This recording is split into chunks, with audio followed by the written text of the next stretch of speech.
It was a cold winter night, and Emma and her partner Mike were having yet another argument.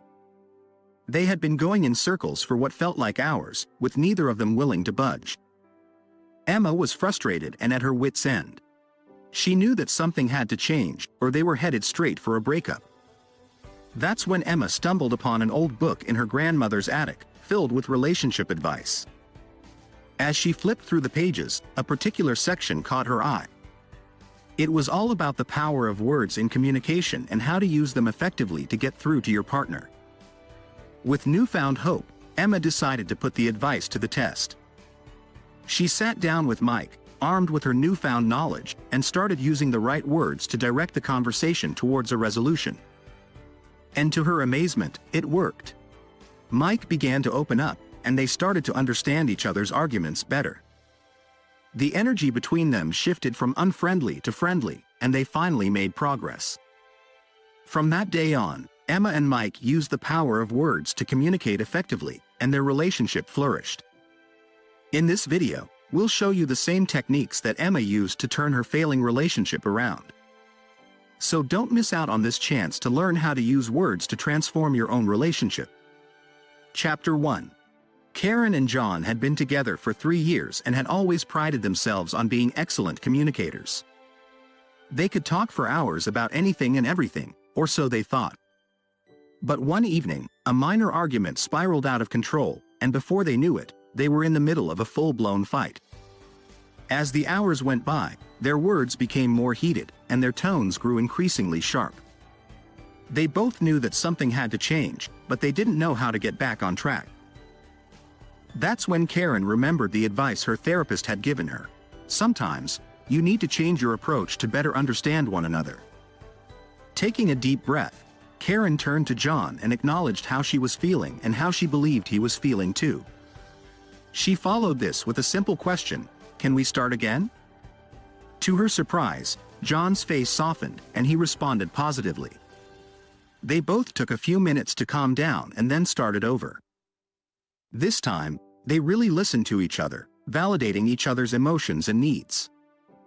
As they talked, they realized that they had been so focused on being heard that they had forgotten that their partner had the right to be heard as well.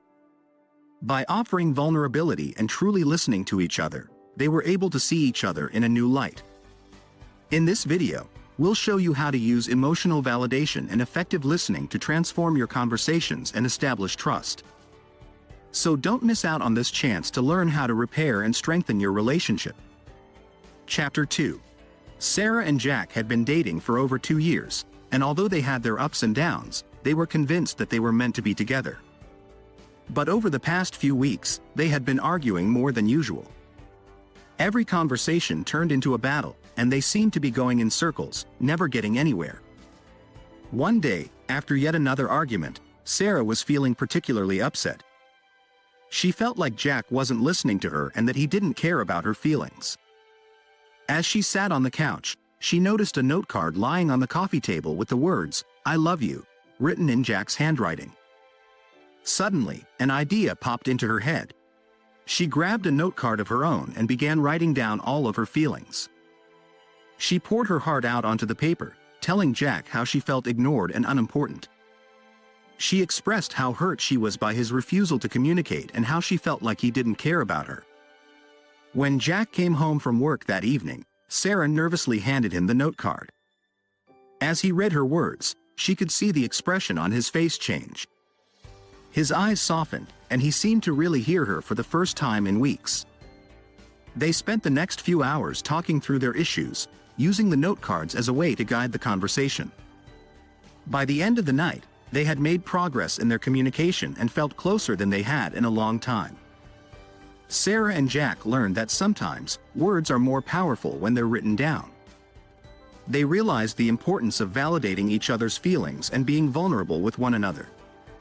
And most importantly, they learned that if they wanted to make their relationship work, they needed to keep the lines of communication open. Chapter 3. Maggie always had to be right, even when it came to her relationship. Whenever her boyfriend, Ben, would try to communicate his feelings to her, Maggie would get defensive and turn the conversation around to make it about herself.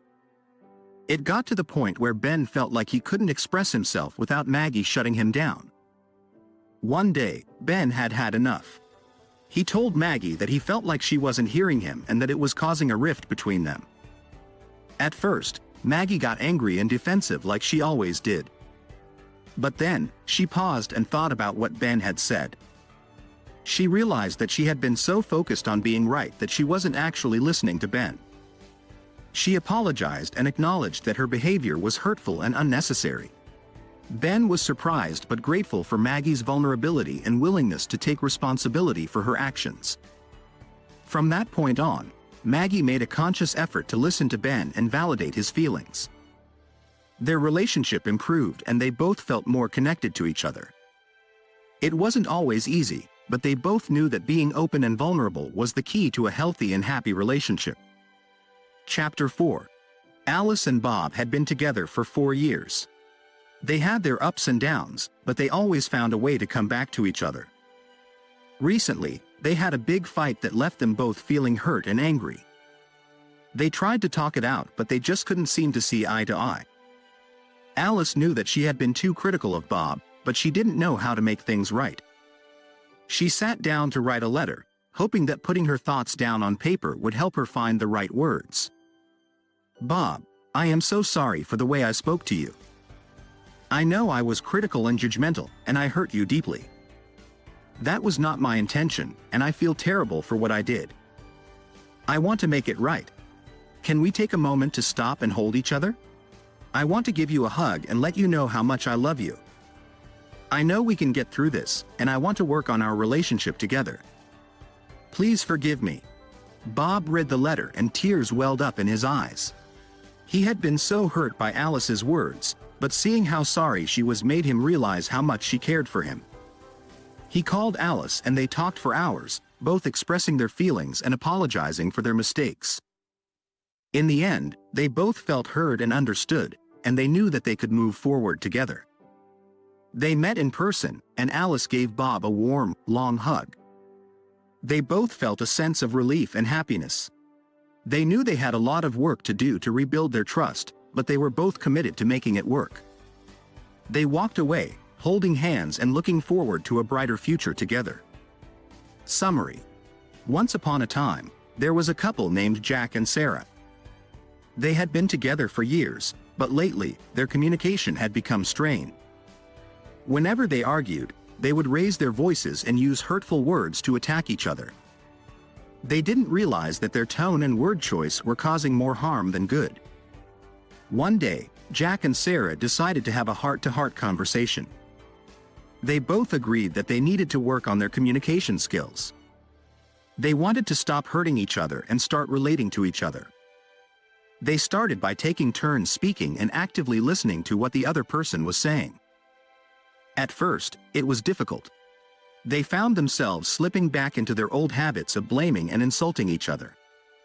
But they kept reminding themselves that they wanted to relate to each other and be heard.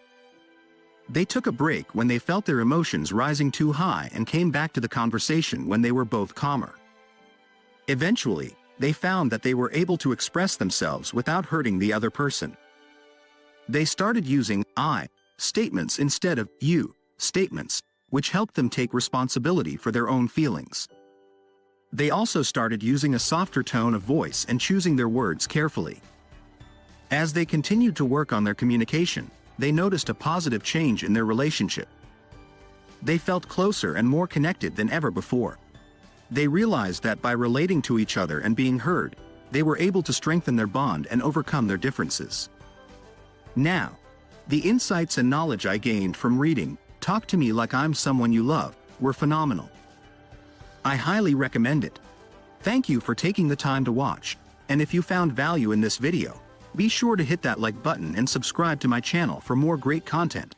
Trust me, you won't regret it.